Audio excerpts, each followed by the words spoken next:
13 सदी ईस्वी के आगाज़ में शुमाल मगरबी एशिया की चरागाहों से एक ऐसा बगुला उठा जिसने दुनिया की बुनियादों को तह उबाला करके रख दिया।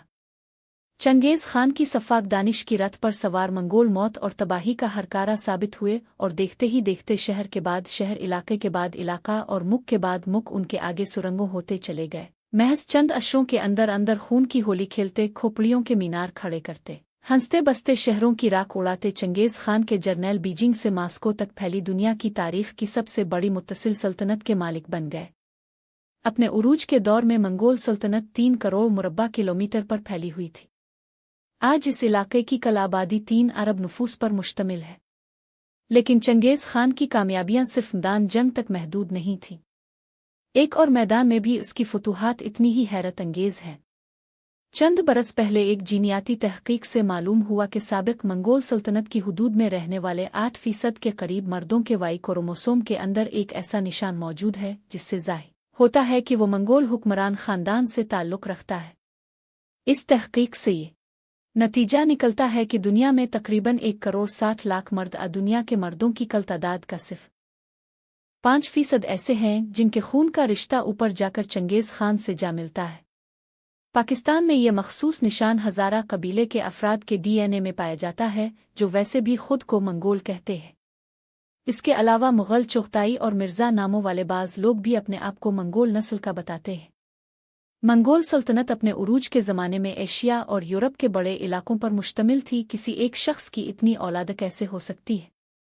जीनियाती तहक़ीक़ी अपनी जगह, इस बात के तारीख़ी शवाहिद भी पाए जाते हैं। चंगेज़ खान ने खुद दर्जनों शादियां की और उनके बेटों की तादाद 200 बताई जाती है। फिर उनमें से कई बेटों ने आगे जाकर हुकूमतें कायम की और साथ ही साथ वसीओ अरीज़ हरम रखे जहां उनके बड़ी तादाद में बेटे पैदा हुए। मशहूर तारीख़ दान मुक़अता जुयनी अपनी किताब तारीख़ जहां गुशा में चंगेज़ खान की मौत के सिर्फ 33 साल बाद लिखते हैं, इस वक्त इसके ख़ानदान के 20,000 अफराद ऐशो इशरत की ज़िंदगी गुजार रहे हैं। मैं इसके बारे में मज़ीद कुछ नहीं कहूँगा, क्योंकि ऐसा न हो इस किताब के क़ारीन उसके मुसन्निफ़ पर मुबालग़े का इल्ज़ाम लगा लें और ये कहना शुरू कर दें कि इतने मुख्तसर वक्त में एक शख्स की इतनी ज़्यादा औलाद कैसे पैदा हो सकती है। इस मौके पर हमारा सामना तारीख़ की एक हैरानकुन और अनोखी सितम ज़रीफ़ी से होता है।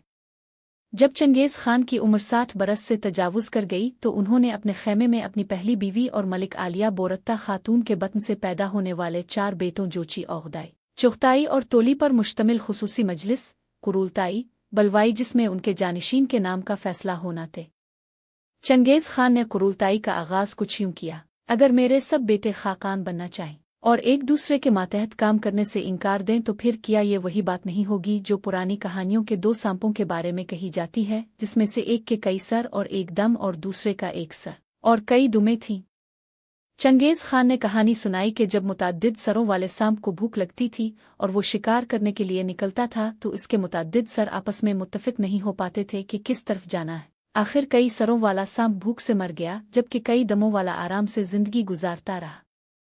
इसके बाद ख़ाक़ान आज़म ने अपने सबसे बड़े बेटे जोची खान को बोलने की दावत दी। कट्टर मंगोल हिफ्ज़ मरातिब के मुताबिक पहले बोलने का हक देने का मतलब ये था कि बाकी भाई जोची की अव्वलियत कबूल कर ले। ये वो बात दूसरे नंबर वाले बेटे चुग़ताई को हज़म नहीं हो सकी। वो उठ खड़ा हुआ और अपने बाप को मुखातिब करके कहा, क्या इसका मतलब है कि अब जोची को अपनी जानिशीनी इनायत कर रहे हैं? हम किसी मुरक्कब की नाजायज़ औलाद को अपना सरबराह कैसे मान सकते हैं? चुग़ताई का इशारा 40 बरस पुराने इस वाक़ये की तरफ था जब बोरत्ता खातून को चंगेज़ के मुखालिफ कबीले मरकद ने अगवा कर लिया था। बोरत्ता 1161 में अव्वल खूनद कबीले में पैदा हुई थीं, जो तीमोजिन, चंगेज़ खान का असल नाम, के बुर्जीगिन क़बीले का हलीफ था। उन दोनों की बचपन ही में मंगी हो गई थी, जबकि शादी इस वक्त हुई जब बोरत्ता की उम्र 17 और चंगेज़ की उम्र 16 बरस थी। बोरत्ता को समूर की पोस्तीन बतौर जहेज़ दी गई। शादी के चंद ही दिन बाद मरकद कबीले ने जूड़े के कैंप पर धावा बोल दिया। तीमोजिन अपने 6 कम उम्र भाइयों और मां समेत फरार होने में कामयाब हो गया, ताहम उसकी दिलें पीछे ही रह गई। मरकद असल में बोरत्ता ही के लिए आए थे। कहानी कुछ यूं है कि तीमोजिन की मां हुइलिन मरकद कबीले से ताल्लुक़ रखती थी और इसे तीमोजिन के बाप ने अगवा करके अपनी बीवी बना लिया था। मरकत बरसों बाद भी इस बात को भला नहीं पाए थे और अब वो बोरत्ता को उठाकर हुइलिन का बदला लेना चाहते थे। बोरत्ता एक बैलगाड़ी में छप गई, लेकिन मुरद्दू ने इसे ढूंढ निकाला और घोड़े पर डालकर साथ ले गए। तीमोजिन ने अपनी द्लेना की बाजियाबी की कोशिशें जारी रखी। खाना बदोश मरकद कबीला वस्ती एशिया की हजारों मील के रकबे पर फैली चरागाहों में जहां जहां जाता तीमोजिन कुछ फासले से उनके पीछे पीछे होता था। इस दौरान उसने इधर उधर से साथी भी इकट्ठा करना शुरू कर दिए। इसका एक कौल मशहूर है कि अमुरद्दू ने सिर्फ मेरा खैमा ही सावना नहीं किया बल्कि सीना चीर कर मेरा दिल भी निकाल ले गए हैं। बिलाखिर जब मरकद कबीला 400 किलोमीटर दूर साइबेरिया की बैकाल झील के करीब खैमा जन हुआ तो तीमोजिन ने अपने 2 साथियों के हमरा इंतहाई ड्रामाई छापा मार कार्रवाई में बोरत्ता को दुश्मनों के कब्जे से छुड़वा लिया। बाज़ तारीख दानों के मुताबिक ये वाक़या चंगेज़ खान की ज़िंदगी में बुनियादी अहमियत का हामिल है। क्यों? इसी वाक़ये ने उन्हें इस रास्ते पर डाल दिया जिस पर चलकर आगे वो फाहिन आलम बने। ताहम बोरत्ता को बाजियाब कराते कराते 8 महीने गुजर चुके थे। बोरत्ता ने वापसी के कुछ ही अरसे बाद जोची को जन्म दिया। इस वक्त भी चामेगोइयाँ हुई, लेकिन चंगेज़ ने हमेशा जोची को अपना बेटा ही तस्लीम किया और यही वजह है कि अब वो अपनी ज़िंदगी के आखिरी दौर में इसी को जानिशीन बनाना चाहते थे।